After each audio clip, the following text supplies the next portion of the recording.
जितनी बारिश बढ़ेगी उतना बाढ़ आएगा, जितना बाढ़ आएगा उतना ज्यादा सांप अपने अपने बिल से निकलेंगे, और जितने सांप बिल निकलेंगे उतने ज्यादा लोग मारे जाएंगे सांप काटने से। लेकिन बिहार विधानसभा के अंदर बहस हुई थी आज से 5 साल पहले, और उस बहस के दौरान संजय सरावगी और उसमें बहुत सारे लोगों ने, भोला यादव ने उसमें भाग लिया था और भी लोगों ने भाग लिया था, और जवाब देने वाले थे उस समय उप मुख्यमंत्री हुआ करते थे सुशील कुमार मोदी, जो कि अब नहीं है। तो उस बहस को तो हम आपको दिखा ही देंगे, उस बहस में क्या हुआ था। बेसिकली उस बहस में ये कहा गया था कि चूंकि बिहार सरकार की तरफ से किसी भी व्यक्ति को कोई भी किसी तरह का किसी भी परिस्थिति में अगर कोई सांप काटता है तो किसी न किसी डिपार्टमेंट से उसको कंपनसेशन दिया हुआ है, मिनिमम 4 से 5 लाख रुपए।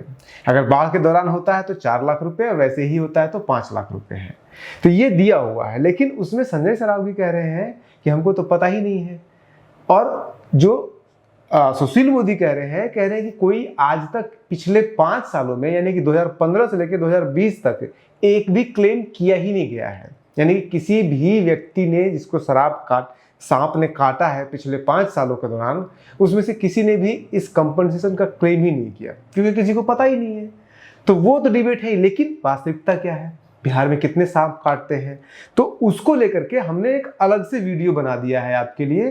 वो वीडियो पड़ा हुआ, उस पर आप जाकर देख सकते हैं। हर चीज हमने उसमें बताया है, किस महीने में ज्यादा सांप काटता है, किस तरह का गोवन कराए, कौन सा सांप ज्यादा काटता है, किस महीने में कौन सा सांप ज्यादा काटता है, किस कम्युनिटी के लोग, किस प्रोफेशन के लोग ज्यादा उसमें सांप काटते हैं, जो कि सबसे ज्यादा किसको काटता है, ये सब कुछ हमने उसमें डिस्कस किया है। उससे संबंधित बहुत सारी कहानियां हैं, कहावतें हैं, टोटके हैं, वो सब कुछ उस वीडियो में मिल जाएगा, इसलिए उसको हम यहाँ पे रिपीट नहीं करेंगे। उससे थोड़ा सा बस यहाँ पे हम इसलिए रिपीट कर रहे हैं कि चूंकि सुशील मोदी ने कहा कि पिछले 5 सालों से कोई क्लेम नहीं किया गया है, लेकिन वास्तविकता क्या है, सरकार खुद, यानी कि बिहार सरकार जो डेटा दे रही है वो खुद कह रही है कि 2016 में 2020 में देश की संसद में पूछा गया सवाल है, उस आधार पे हम आपको ये बता रहे हैं। 2016 में बिहार के अंदर 3334 लोगों को सांप काटा, उसमें 11 लोगों की डेथ हुई है। उसी तरह से 2017 में 2848 लोगों को सांप काटा, 14 लोगों की डेथ हुई है। फिर उसके साल 2018 में 2924 लोगों को सांप काटा और 31 लोगों की उसमें डेथ हुई है।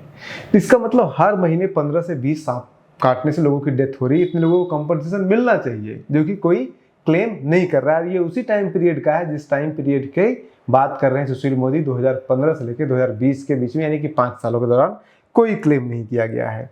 अब इसमें और भी बहुत सारे सवाल बनते हैं, जैसे कि बिहार की तुलना में किस राज्य में ज़्यादा सांप के इंसिडेंट आते हैं, किस राज्य में कम आते हैं, तो वो एक अलग मैटर है, उसको आप अलग ढंग से डील कीजिएगा वो दूसरे वीडियो में। यहाँ पे सिर्फ फिलहाल आप वो डिबेट देख लीजिए। डिबेट बड़ा इंटरेस्टिंग है, क्योंकि जो आरजेडी के भोला यादव है वो कहते हैं कि भाई जागरूकता फैलाइए जब लोगों को नहीं पता है, तो संजय सरावगी कहते हैं कि जब मैं विधायक हूँ मुझे ही नहीं पता है तो बाकी लोगों से क्या एक्सपेक्ट कर सकते हैं कि आम जनता को पता होगा।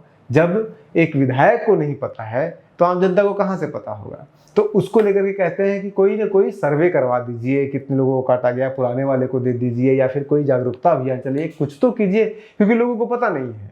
तो आप वो खुद वीडियो खुद ही देख लीजिए। आप बने रहिए न्यूज हंटर के साथ। नमस्कार। श्री संजय सरावगी। माननीय अध्यक्ष महोदय, हम लोग विधायक हैं, हम लोग को भी नहीं पता है कि क्या सर्पदंश से जो है मौत से वन विभाग अलग से मुआवजा देता है क्या। आपको तो यह पता है और आपने पता है इसीलिए सवाल किया। 5 साल से पता नहीं था, इधर पता हुआ है तभी मैंने सवाल किया। अध्यक्ष महोदय, पहले ये कि क्या सर्पदंश से वन विभाग 5 लाख देगा। विगत 5 वर्षों में सर्पदंश से मृत्यु संबंधी कोई दावा क्षेत्रीय वन प्रमंडलों से प्राप्त नहीं हुआ है।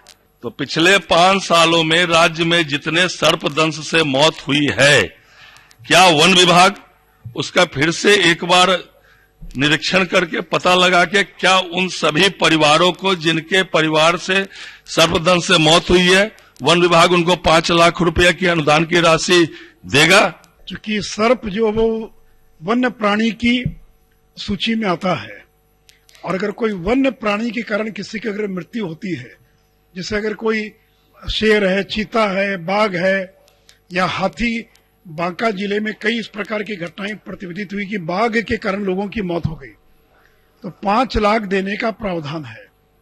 अब माननीय सदस्यों को जानकारी नहीं तो इसका तो कोई उपाय नहीं है हमारे पास, लेकिन नियम के तहत अगर कोई आवेदन करेगा तो सर्पदंश के मामले में भी 5 लाख रुपए का मुआवजा दिया जाएगा।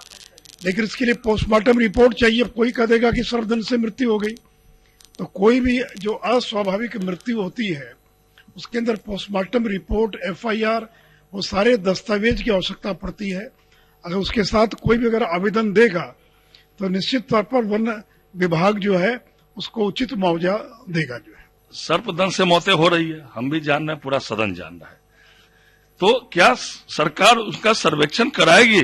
जिला पदाधिकारी वही जिनकी मौत, सर्वेक्षण की क्या सर्वेक्षण नहीं, मेरा कहने का मतलब जिन लोगों को पता नहीं था। अब कोई नहीं है। अध्यक्ष महोदय, लोगों को पता नहीं है कि सब को पूछने दीजिए। के लिए जागरूकता के लिए सरकार स्तर पर क्या कार्रवाई की गई अभी तक जिला में और प्रखंड स्तर पर, इसकी जानकारी दें। तो वो दावा करने की अवधि क्या है जिससे कि वो उस मुआवजा लेने में वो सफल हो? समस्या ये आती है कि अधिकारीगण कहते हैं कि जो बाढ़ में सर्पदंश से मरेंगे उन्हीं को पैसा दिया जाएगा, बाकी ऐसे मरते हैं सर्पदंश से उनको पैसा नहीं दिया जाएगा। अगर ये मंत्री महोदय कह रहे हैं सभी को दिया जाएगा, तो इस तरह की चिट्ठी जो है सरकार के द्वारा निर्गत हो जानी चाहिए, इसमें समस्या नहीं है। मंत्री जी ने स्पष्ट किया है कि बाढ़ के समय में जो सर्पदंश से मृत्यु होती है उसको आपदा राहत वाले प्रोविजन के तहत मिलता है, इसलिए उसका अलग प्रावधान है। और माननीय मंत्री जी ने स्पष्ट बताया है कि चूंकि सर्प यानी सांप जो है ये वन्य प्राणी की श्रेणी में निर्धारित है, इसलिए इसके काटने से किसी व्यक्ति की मृत्यु होगी और उसका सही आवश्यक कागजात यानी उसका जो यूडी केस होता है, जो पोस्टमार्टम रिपोर्ट होता है, उन सब कागजात को लगा के सभी आदमी ध्यान रख लीजिए कि ये वन विभाग देगा, वो जिला प्रशासन देता है। इसलिए अगर कोई वन विभाग के संबंधित अधिकारी के यहाँ देता है तो सरकार ने आश्वस्त किया है कि उनको 5 लाख रुपया दिया जाए। चलिए।